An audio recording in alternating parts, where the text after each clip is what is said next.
Hello brothers and sisters in Christ. Welcome back sa atong pamalandong karon.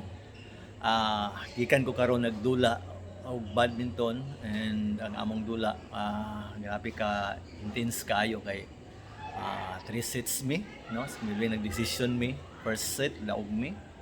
Dako ang labaw pag second set labaw po na kontrag dako and third set mo ang final set brothers and sisters in Christ, which is napildi tuod mi pero I think kaupat mi nag-add sa score. So ako ning gi-share karon igsoon Higala tungod kay nagtuo ko nga ang pinakatam-is nga kadaugan katong kadaugan nga niagi kalisdanan.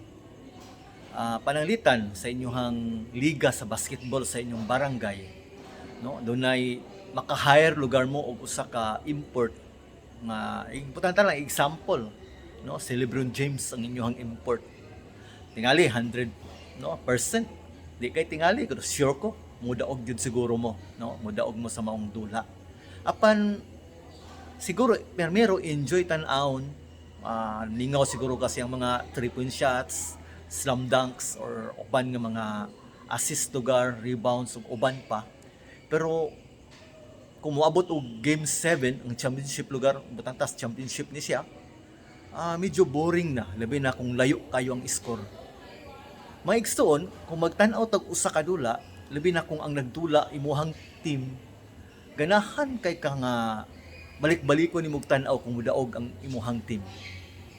Panalitan layo kay biya, lami kay sa feeling nga champion mo, daog ang inyong team, and then latos ang kontra. Pero lahi ra gyud siya kung ang imong team ni champion nga kana bang naglisod sa iyang kontra, kana bang kusog gihapon ang iyang kontra. For example, naka-epic comeback mo. Let's say for example, sa halftime labaw ang kontra 25 points above. And then pag abot sa third o fourth quarter nilamang mo og 5 points o nidaog pa gyud mo nga niani maong dula. Di ba? Nindot kayo ang feeling, di ba? Mas tamis ang kadaugan sa dihang imo kining gipaningkamutan, imong gihaguan.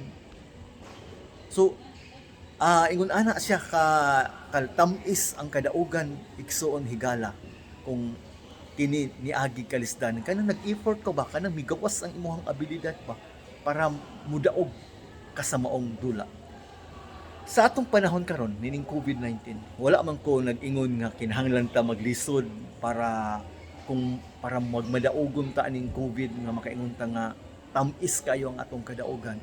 Ang akong pasabot igsoon Higala nga dili ta magpakawala sa paglaom o dili ta muundang sa pagpaningkamot taliwala sa kalisdanan. Kay kung kini atong malampasan, igsoon Higala ka pamalandong, tamis pa sa dugos ang atong kadaugan.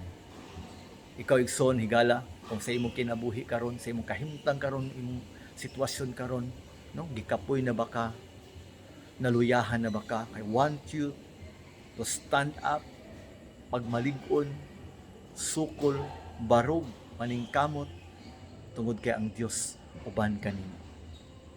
Ang kadaugan nga imong gipaningkamutan sa katamis nga kadaugan og imong matistify sa uban na ang Dios buhi, ang Dios mo'y muhil, ang Dios gamhanan, ang Dios uban kanato.